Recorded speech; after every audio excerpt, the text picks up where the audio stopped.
Good morning, Ugly Mug marketing followers. Welcome to another edition of Ugly Mug Marketing Coffee Chats, the live show where we drink coffee.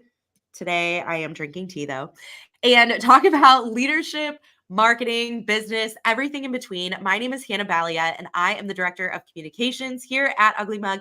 And today, I am joined by our marketing coordinator, Lily, who, if you have not seen, has been taking Instagram Reels by storm all across the Ugly Mug platforms because it's popping off on Reels, it's popping off on TikTok, all the things, y'all. Welcome to the show today, Lily.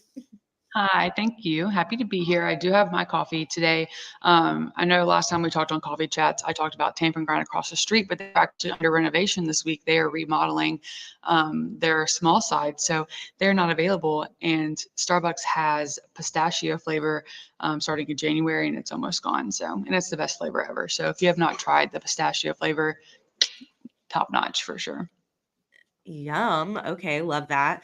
Yeah, today I woke up feeling not so great. Kind of have been all week. You know, when you have kids and they're in daycare, you just get whatever they have. So Charlie girl I is was a sick, which means mama is I was sick, and so I was I'm a drinking daycare tea. I was a daycare kid and I never get sick anymore. So 10 out of 10 worth it. Like Charlie will have the It's immune system of building a rock. exactly. I'm like, it's building up the immune system for all of Yeah. us, right? Yes. That's what I keep Yeah. telling myself. Yeah. Kid number two will never get sick. So Yeah, right? Gosh, that would be amazing. Is that how it works? maybe I'm an Who only knows? child. Who I knows? don't know. Well, for those who haven't had the chance to tune in and see you at a coffee chat before, or they haven't had the opportunity to meet or work with you in the past, Lily, tell us a little bit about yourself, how long you've been at Ugly Mug, what you like to do for fun.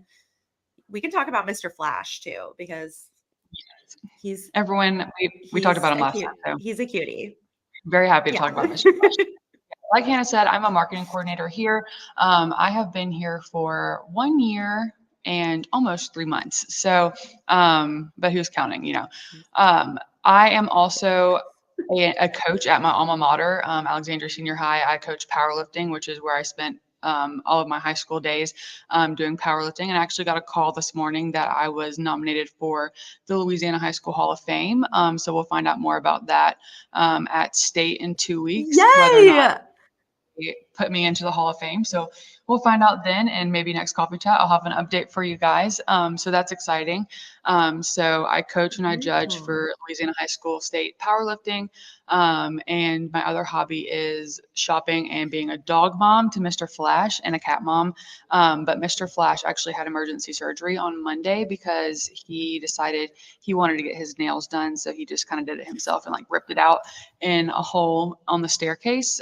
So he had Mm. surgery on Friday. The vet, though, they love him so much. They're like, honestly, we could see him every day. He loves going to the vet. It's his favorite place. So he had a lot of fun. But Mr. Flash is doing great and living his best life, loves the water. He's excited for it to get a little bit warmer so he can go play in the pond with his friend across the street. So, yes. And Mr. Flash is a golden retriever, in case anyone's wondering. So he's perfect in every single way. Yes. I know. I'm like, after this, I'm going to drop a picture of him in the comments on Facebook for sure, just so everyone can see how cute Mr. Flash is. And yes, I saw that emergency surgery and I was like, what happened? But oh, okay. Nice. I Nice. thought I was a cat Just, girl, and I love my cats. And then I got Mr. Flash and was like, maybe I'm a dog girl. But my cats have never cost me this much money. And I'm like, but I would do it in a mm, heartbeat. I'm like, take it all. Whatever you have to do to fix them, take all my money. I don't care.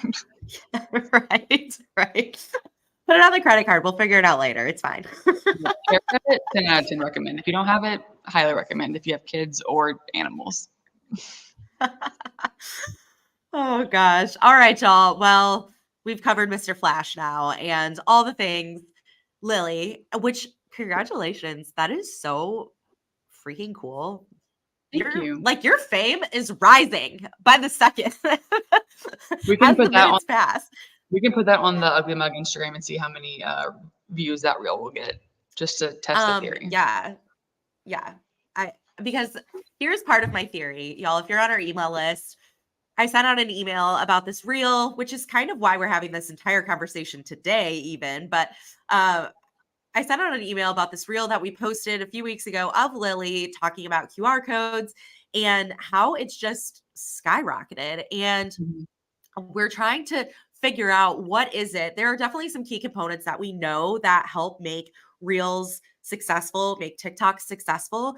And but we're like, what is it about this particular one? But I have a theory that it's just Lily's face. Like if we just put Lily on every single TikTok and every single reel, I have this theory that it'll just pop off. So that's my theory, and I'm sticking to it. But Lily, I want you to talk to us about this goal that you set at the beginning of this quarter. So, also a little context around this at Ugly Mug, we are super goal oriented, not only when it comes to helping our clients achieve results and reach their goals, but really goal oriented as a company and as a whole. There is a lot of accountability, and every single quarter, we set a goal. Like we have a monetary goal that we're after as a company. And we also have kind of sub goals that feed into that. So it's like, hey, if these three things are true and they're happening, that'll ultimately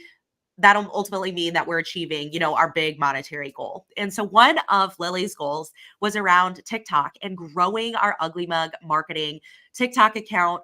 And her and Megan have taken this on. And so tell us a little bit about why y'all set this goal and what the goal was and kind of everything behind it.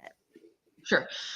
So like Hannah said, we are very oriented and we're always encouraged to learn. And typically we look at that as a way to broaden just different aspects of our life, whether it's something that we already work on at work or if it's something new we want to tackle. And so with our learning goal, some colleagues took it to, finding a book that was about leadership or maybe looking more into how they can expand into different video editing platforms, different things like that. And so Megan and I actually took this opportunity to dive into something that is really geared towards our generation, I guess you could say, and that would be TikTok and how to grow it and or even see if we could grow it because TikTok was something that we were doing already before this quarter, but we weren't ever like really setting aside a time to meet with each other to kind of plan it just because it wasn't a part of our goals at the time. Like we always we want to put our clients first and then we want to put the company right next to it, making sure that we aren't wasting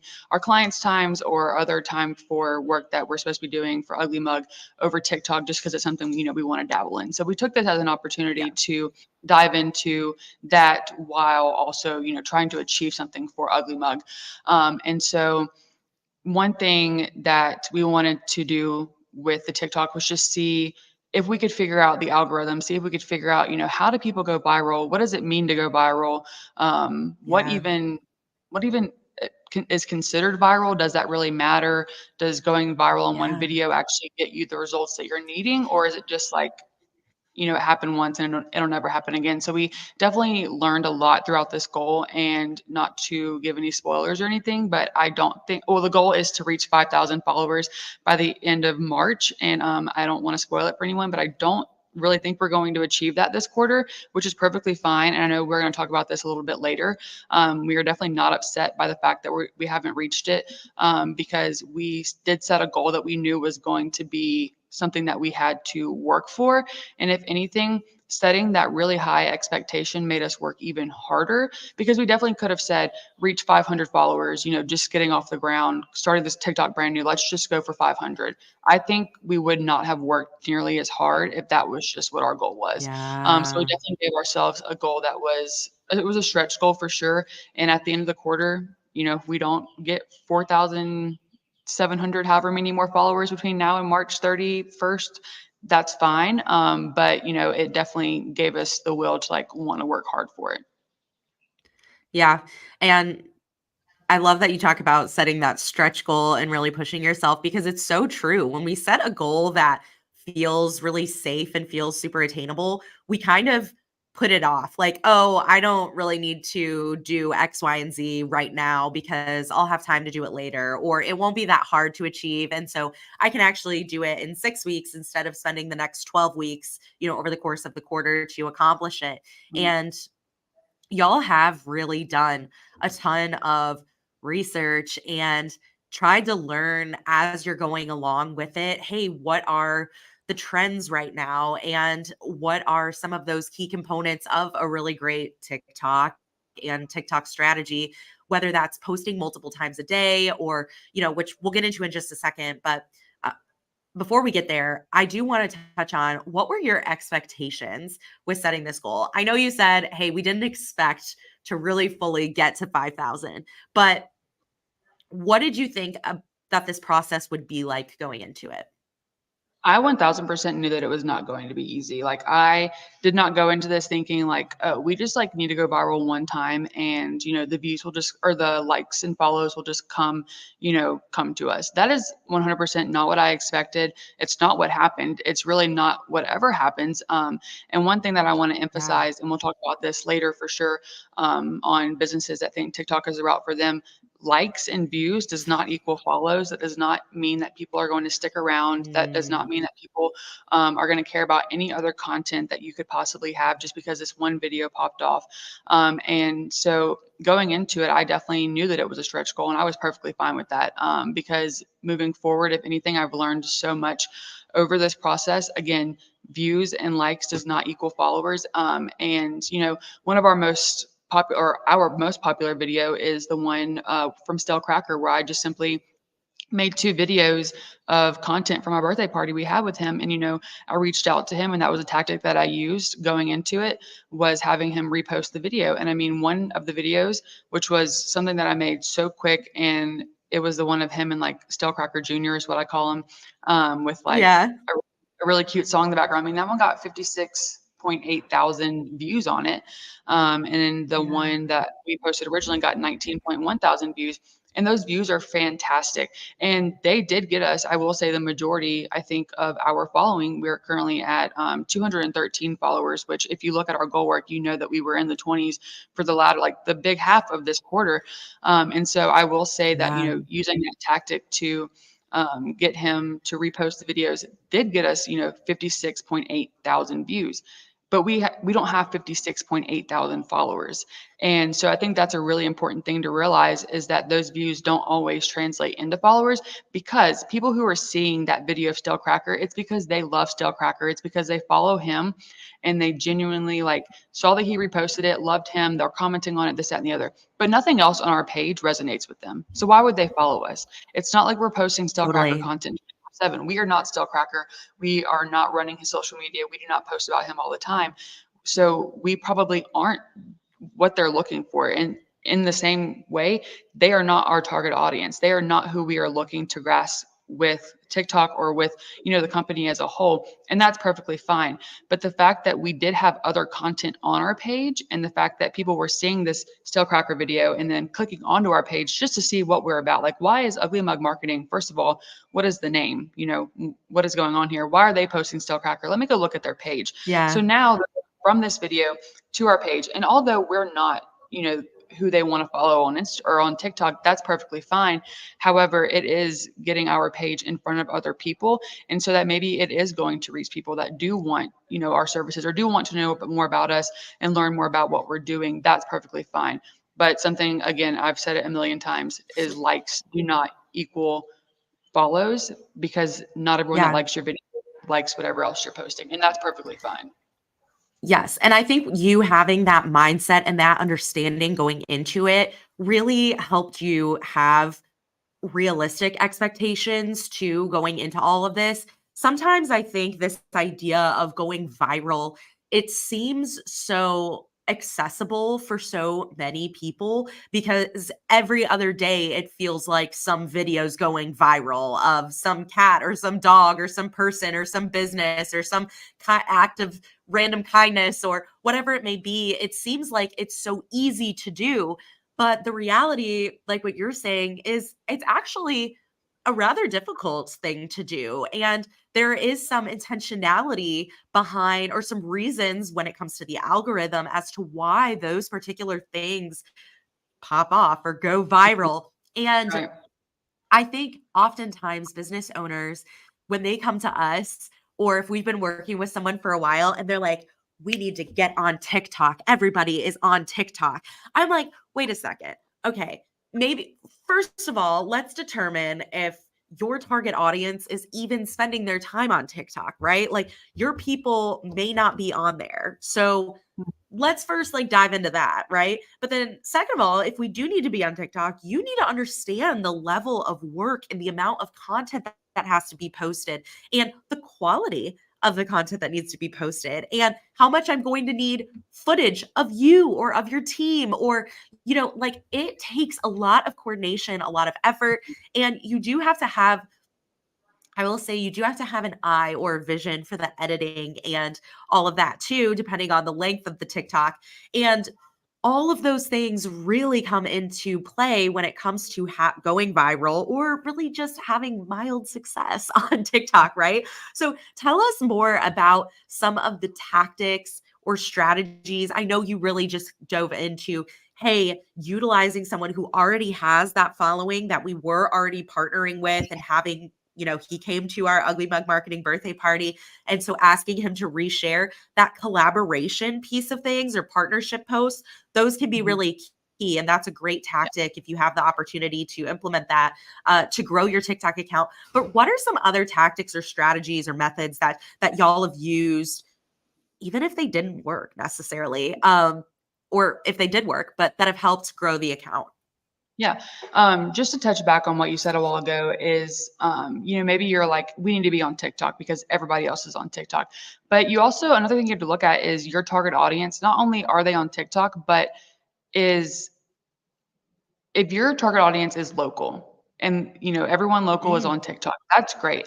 But if you go viral and you're reaching people that aren't local to you and that can't use your services or products, then what was the point in you going, viral? If you're not reaching the people yes. that 100% matter to you, because if you look at the people who do go viral who are influencers, influencers can influence anyone with anything. I mean, we're all influenced on the daily with different things all the time. Like for you, you influenced me to want to get the ring light that goes on my camera and influenced me to get AirPods that are, not charged right now, but so that I can have better quality during meetings. Like those are things that those kind of viral videos, if you take Alex Earl, for example, like she was in college and now she's in the real world.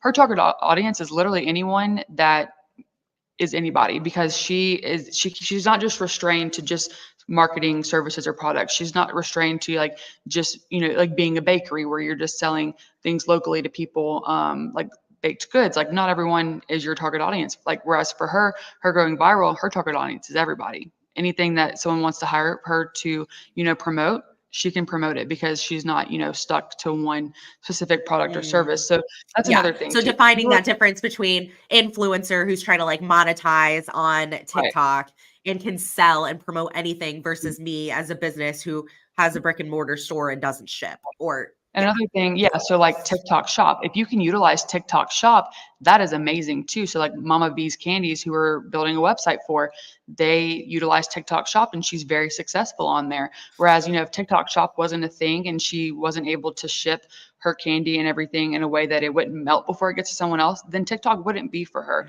And so that's another thing we have to look at. But moving into the tactics for the growth part of it, it is a lot of learning, especially when you're starting a very new, not only a new social media platform, but one where like it matters what we post. Like we can't just post, Mm, um, viral sounds. For Ugly Mug, we have a standard that we have to uphold. And so, viral sounds might come out that are using, inappropriate language and we can't utilize those, not yeah. because not because we can't, but because we just that's not what Ugly Mug is. It's not what we represent. So we have to make sure Yeah. that we Not on are paying. brand. Right. We have to make sure that we're paying attention to, the verbiage that's being used, the words that are being used. Not only that, but like, how are other people using this trend? Is it in a positive way? Is it something that, if a client sees our TikTok, is it going to like turn them away? I see a lot of trends where it's, like maybe jokingly but negatively talking about like client giving feedback. Like I'm not going to post that because I never want my clients to think that I don't want them to give me feedback. Like that's not true at all. So like I'm not going to even jokingly make a video about that.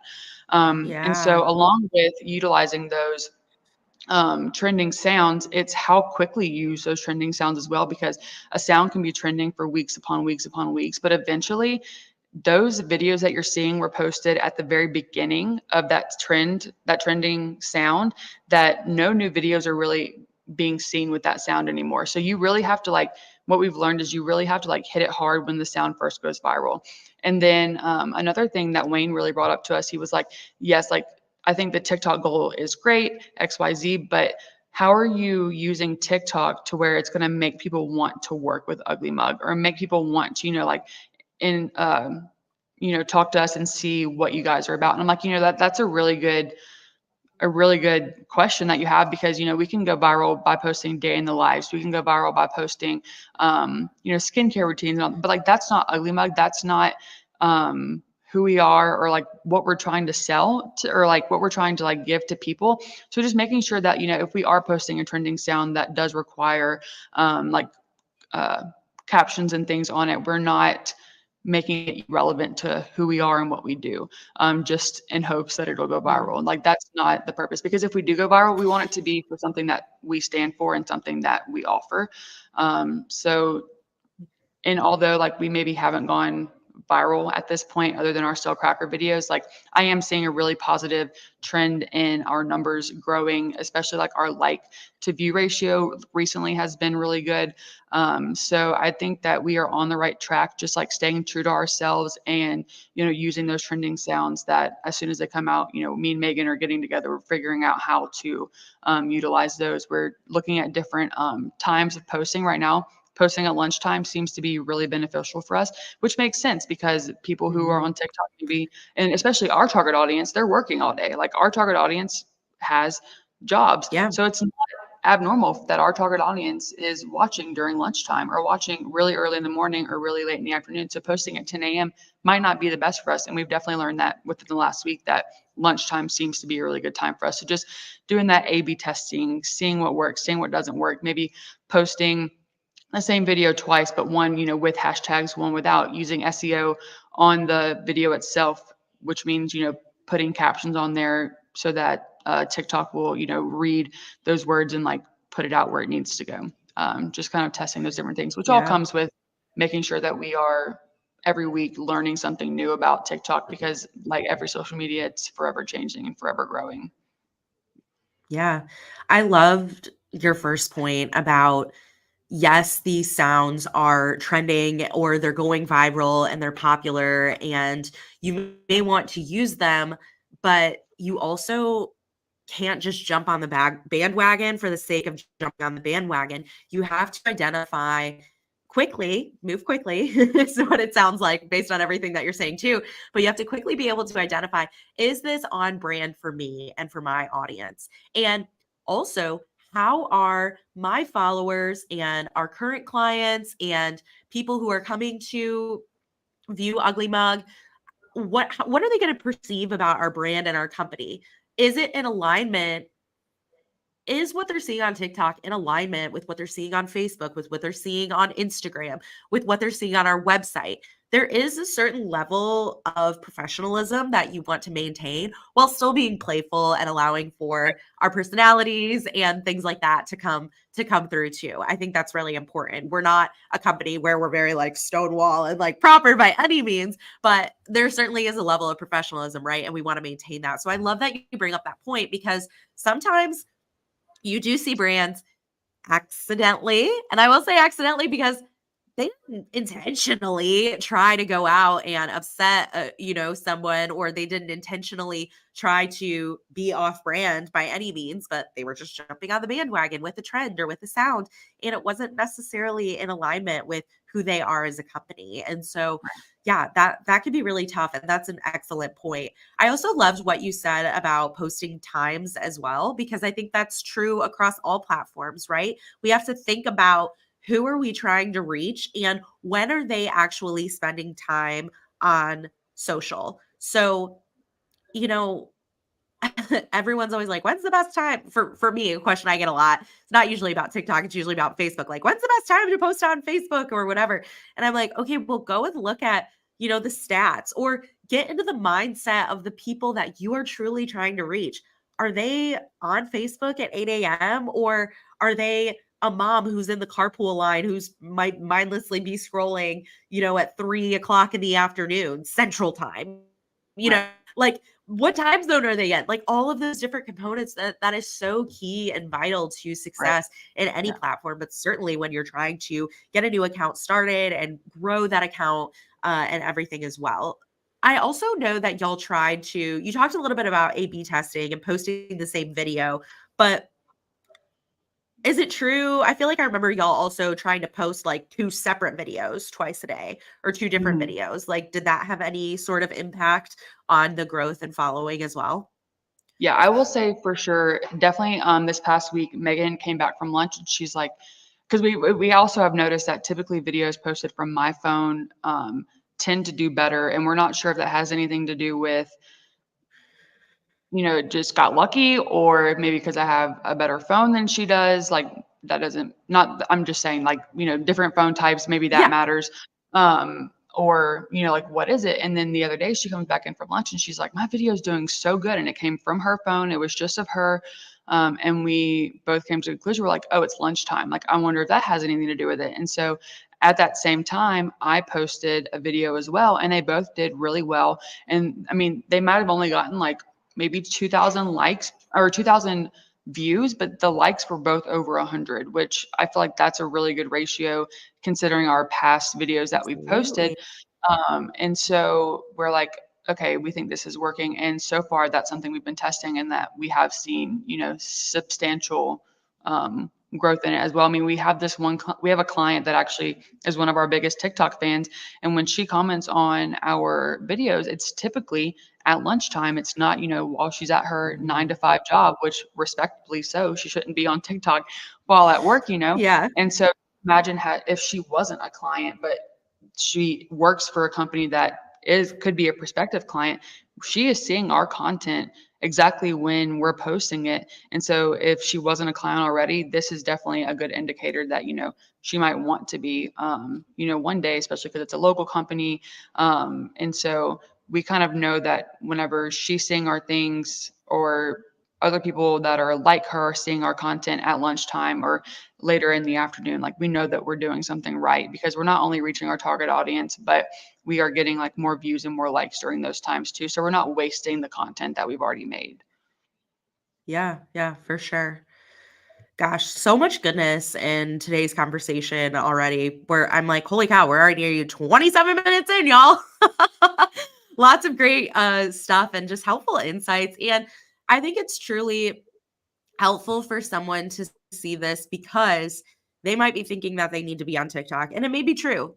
It could be true. They need to be spending time on TikTok, but it is so time consuming. It truly is time consuming. And to invest in any social media channel, it should be something like you shouldn't just decide, oh, I'm going to create this account and then show up here and then you never post or you post so infrequently that it it doesn't add to the credibility of your company. In fact, it might make your company look bad because you're not staying up to date and posting as frequently and interacting and engaging and answering DMs or responding to comments or whatever.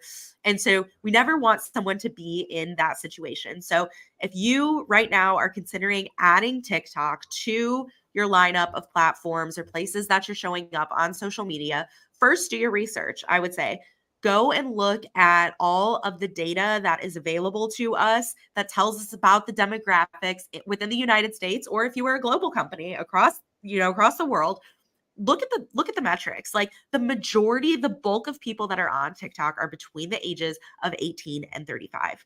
We know that that is true based on the data. We know that people spend anywhere between, like, I think I saw 35 to like 50 minutes a day on TikTok scrolling, watching videos. And there's probably so much more data on Statista and other platforms like that that do conduct all of this research that you can access for free, but carefully make that consideration. And then my next point would be understand, based on everything that Lily shared with us today, the time commitment. Is this something that's feasible and realistic for you to invest in from a time perspective? And is your business a brick and mortar? Does it matter for you to go viral? if so, do you have shipping capabilities? Can you actually ship your product like Lily brought up earlier? It doesn't really matter if you're getting all these followers from all across the world if they can't even actually shop with you. So take those things into consideration. But Lily, what else?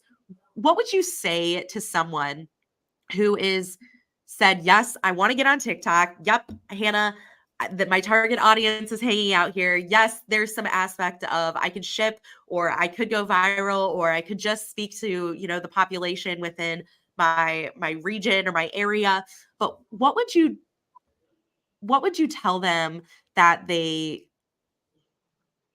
I don't know, just what would you say to them in general if they're trying to grow their TikTok? So this goes for absolutely any platform that you want to start from zero. You have to be okay with failing. You have to be okay with knowing that you aren't going to get thousands of followers because you posted one thing that you think is really cool. You have to be able to sit back and look, do I already have content that I can implement into TikTok, maybe from Instagram Reels or from doing Facebook Mm, posts? Do you have content already that you can utilize? That's one thing. Another thing is you have to be super consistent. And this doesn't mean posting 5 times a day. Find your own rhythm, find what works for you, find what you can do that's going to give you good content or great content that really resonates with your target audience, or if you're trying to be funny and trying to be an influencer or something that is relatable and that's true to yourself. But I think the biggest thing is being okay with failing. You have to know that it's not like you're not going to pop off. You might, but you might not. You have to be okay with that. But you also have to know that Rome wasn't built in a day. So if you have to take months and you have to be consistent and just like grow and learn, that is okay, because you have to do that on every platform ever whatsoever. Like there's never going to be a platform mm, that I know of where you're just going to just do really well. I mean, Ugly Mug has had Instagram for forever, and have we ever gotten over 26,000 real views on a video, that wasn't of Stale Cracker? Maybe not, but it's not like we just did that one day randomly. Like it took time. It took us posting multiple reels. It's taken, and we still don't know yeah. 100% why that reel is doing so good, but we're learning and we're implementing it into other things. And so that goes with TikTok too. You have to be okay with knowing that things aren't going to be um, popping off, quote, for the very first time that you do it. And Yeah. another, like Hannah said, like consistency is attractive to people, especially your target audience. And that goes, I can't think of a business where your target audience doesn't like you to be consistent and doesn't like for you to like be who you say you're going to be, do what you say you're going to do. Like, so if you are going to commit to posting on TikTok, commit to it, because you don't want someone to follow you and then realize like, oh, she or he like doesn't really post. So like, why am I even following them? So then you're like wasting that potential that you have with them. Even if you have 2 followers, take those 2 followers and treat them like they are your best friends, like they are the people that matter to you the most, because at the end of the day, TikTok appreciates that consistency. They're going to see that those people really like the content. So maybe they're going to start putting your content in front of other people who are just like them. You really never know with TikTok, I feel. So my biggest advice would just be like true to yourself, be consistent, don't give up just because things are hard. Because if that were the case, we would give up every single day on a lot of different things that are not cool. So that'd be my biggest thing is, Yeah. again, Rome wasn't built in a day. So you just don't give up on yourself and continue to make content that is true to yourself and that your target audience would love. And if it works, great. And if it doesn't, keep going. Yep. I love that so much, Lily. Thank you so much for all of your wisdom and your time today. And I know Megan is actually going to be on Coffee Chats here in the coming weeks as well, just talking about things from her perspective as well. And I'm really looking forward to that conversation too. So thank you for all that y'all are pouring into this goal and for sharing that again with us today. We really appreciate it. Y'all, next week, we are having an external guest join us on Coffee Chats. We are having Mr. Mike Brevik from Cyberdogs Marketing. And guys, I was just recently on his podcast and it was so good. And I'm really, really excited. He is going to be joining us and sharing all about branding. He is a branding expert, wizard, guru, and you are going to absolutely love our conversation. So make sure that you tune in next week, Wednesday, March 20th at 10 a.m. Central, 11 a.m. Eastern for my conversation with Mike Brevik from CyberDogs. Thanks again, Lily, and we will see y'all next time. Bye, everyone.